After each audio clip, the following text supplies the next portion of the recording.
South Indian short film festival season 2 உங்கள் திறமையை வெளிப்படுத்த ஒரு பெரிய மேடை. வெற்றியாளர்களுக்கு பணப்பரிசு. உங்கள் சிறந்த படைப்புகளை சமர்ப்பித்து வெற்றியை கைப்பற்றுங்கள். இது உங்கள் கனவை நினைவாக்கும் திருவிழா. விடுதலை 2வது பாகம் வெளியாக போகிறது. இப்போ விடுதலை 2வது பாகத்தோட முதல் ரிவ்யூ வெளியாக இருக்கு. படம் ரிலீஸ் ஆவதற்கு முன்பு இதை பற்றி ரொம்ப டீட்டெயிலாக தான் பேச போகிறோம். விடுதலை 2வது பாகத்தில் பல இடத்துல நிறைய மாசான சீக்வன்ஸ் அப்படிங்கிற ஒரு விஷயத்தை தாண்டி மக்கள் ரொம்ப கவனிக்க வேண்டிய சீன்ஸ் நிறையவே இருக்குது அப்படின்னு சொல்லப்படுகிறது.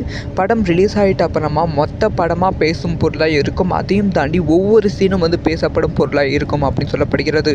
படத்தை பார்க்கறதுக்கு முன்னாடி ஒவ்வொரு சீனும் ரொம்ப கவனித்து பாருங்கள் அப்படின்னும் சொல்லியிருக்காங்க. அதுக்கப்புறமா இந்த திரைப்படத்துக்கு ஏ சான்றிதழ் கொடுத்துருக்காங்க அப்படிங்கிற ஒரு குற்றச்சாட்டு இருந்தது.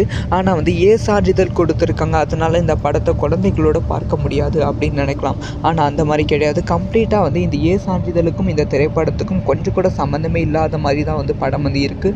ரொம்ப ஆக்ரோஷமான காட்சிகளும் இல்லை, ரொம்ப ஆபாசமான காட்சிகளும் கிடையாது.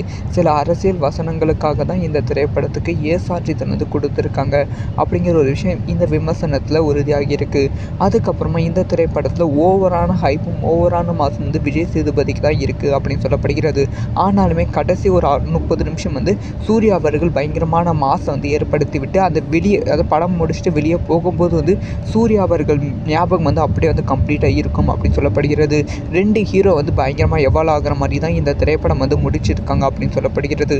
ஆக மொத்தத்தில் இந்த திரைப்படம் ஒரு பெரிய பிளாக் பஸ்டர் அப்படிங்கிற ஒரு விஷயம் தாண்டி ஒரு பெரிய மரியாதை இந்த திரைப்படம் பார்த்துட்டு அப்புறமா வெற்றிமாறன் மீது உங்களுக்கு வருமா?